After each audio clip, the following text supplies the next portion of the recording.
pleasant day to the happy and smart learners. I'm Dr. Shobha Edward, Principal and Head of the Department of Corporate Secretaryship, KCS Kasinada College of Arts and Science. So before we go on to this video, a recap of the basic conditions. Stay in India for at least 182 days in the previous year and 60 days in the previous year and 365 days in 4 years in the 4 years preceding the previous year.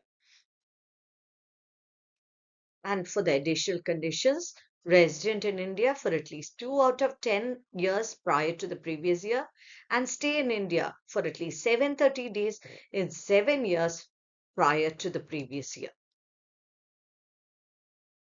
And for an ordinary resident, he should satisfy any one basic condition and both the additional conditions. So going on to a practical problem. Here, this Mr. Subramani left India for the first time in 2017. And during the year 2024-25, he comes to India on May 27th and stays for 58 days. So in the previous year, he is there in India for just 58 days. So he does not fulfill both the basic conditions. He does not stay in India for at least 182 days in the previous year. And if we go on to the next basic condition, he is not in India for at least 60 days in the previous year and 365 days in 4 years prior to the previous year. Hence, he is a non-resident of India for the assessment year 2025-26. One more similar situation. Mr. Rajan left for Singapore in 2020 after staying in India for 15 years. So he was in India for 15 years. He comes back on 31st August 2024. Now, going on to his residential status.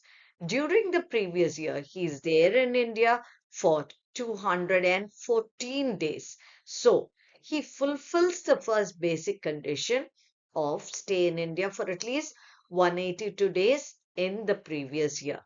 And he is there in India for 15 years prior to the previous year. So there he fulfills both the additional conditions. Hence, he is a resident and ordinarily resident. Now, there is a situation where Mr. John, a German national, comes to India for the first time in July 2024. And on Jan 20, 2025, he leaves India for America. So during the previous year, his stay in India is for 185 days.